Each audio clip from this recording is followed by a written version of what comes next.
चलिए दोस्तों, जानते हैं देश दुनिया की 50 बड़ी खबरों को मात्र 10 मिनट में। लेकिन इससे पहले अगर आपने मेरे चैनल को सब्सक्राइब नहीं किया है तो सब्सक्राइब कर ले। मकर संक्रांति, महाकाल का तिल के तेल से अभिषेक। प्रयागराज में 21 लाख श्रद्धालुओं ने स्नान किया। पीएम ने अपने आवास पर गायों को चारा खिलाया। देश भर के कई हिस्सों में गुरुवार को भी मकर संक्रांति मनाई जा रही है। उज्जैन स्थित विश्व प्रसिद्ध श्री महाकालेश्वर मंदिर में महाकाल का तिल के तेल से अभिषेक हुआ। भस्म आरती में भी तिल चढ़ाया गया और तिल के लड्डुओं का भोग लगा। संक्रांति को लेकर गंगा, यमुना और नर्मदा जैसी प्रमुख नदियों के तटों पर लाखों लोग सुबह से डुबकी लगा चुके हैं। प्रयागराज माघ मेले में आज मकर संक्रांति का स्नान पर्व है। संगम में सुबह 9 बजे तक 21 लाख श्रद्धालु स्नान कर चुके हैं। आज करीब 1.5 करोड़ श्रद्धालुओं के पहुंचने का अनुमान है।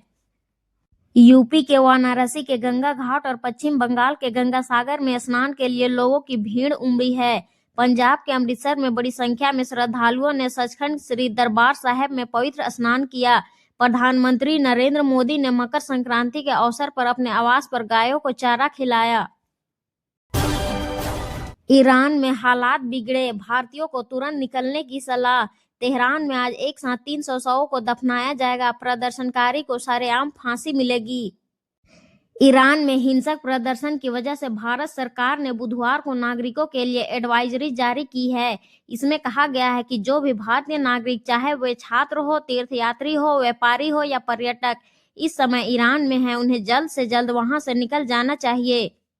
ईरान में हिंसक प्रदर्शन के बीच भारत सरकार ने नागरिकों के लिए एडवाइजरी जारी की है। इसमें कहा गया है कि हालात तेजी से बिगड़ रहे हैं, इसलिए भारतीय नागरिक बिना देरी किए ईरान छोड़ दे। सरकार ने यह भी कहा कि भारतीय नागरिक विरोध प्रदर्शन या भीड़ भाड़ जगहों से दूर रहे। अमेरिकी सुप्रीम कोर्ट ने राष्ट्रपति ट्रंप के टैरिफ लगाने के अधिकार पर अपना फैसला फिलहाल टाल दिया है। मीडिया रिपोर्ट्स के मुताबिक इस मामले की अगली सुनवाई कल होगी। इससे पहले 9 जनवरी को फैसला आने की उम्मीद जताई जा रही थी, लेकिन उस दिन भी कोई फैसला नहीं हुआ था। इससे पहले ट्रंप ने कहा था कि अगर सुप्रीम कोर्ट ने उनके लगाए गए ग्लोबल टैरिफ को रद्द किया तो अमेरिका के लिए हालात पूरी तरह बिगड़ सकते हैं। इससे देश को टैरिफ से आए अरबों डॉलर लौटाने पड़ सकते हैं।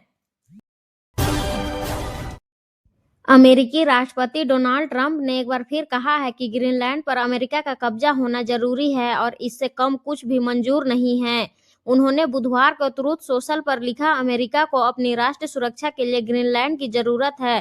ट्रंप ने लिखा कि इस मामले में नाटो को अमेरिका का साथ देना चाहिए। अगर अमेरिका ने ग्रीनलैंड पर कंट्रोल नहीं किया तो रूस या चीन वहां अपना असर बढ़ा सकते हैं, जो किसी भी हालात में स्वीकार नहीं किया जाएगा। ट्रंप ने कहा कि अगर ग्रीनलैंड अमेरिका के हाथ में होता है तो नाटो कहीं ज्यादा मजबूत और प्रभावशाली बन जाएगा। नाटो टूटने के खतरे पर ट्रंप ने कहा कि अमेरिका की बड़ी सैन्य ताकत बिना यह संगठन कुछ भी नहीं है। दरअसल डेनमार्क की पीएम ने कुछ दिन पहले कहा था कि अमेरिका ने जबरदस्ती ग्रीनलैंड पर कब्जा किया तो नाटो टूट सकता है। महाराष्ट्र की 29 नगर निगम में वोटिंग जारी। पोलिंग बूथ बदलने से लोग परेशान, कुछ ईवीएम में खराबी। भागवत बोले, नोटा खराब उम्मीदवार को बढ़ावा देता है।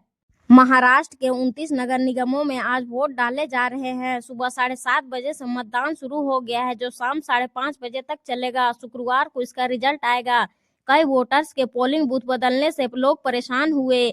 महाराष्ट्र के मंत्री गणेश नाइक, शिवसेना यूबीटी सांसद प्रियंका चतुर्वेदी के भी पोलिंग बूथ बदल गए। उन्होंने लोगों से पोलिंग बूथ चेक करके वोट करके आने की अपील की। कुछ जगहों पर ईवीएम में खराबी की भी शिकायत सामने आई।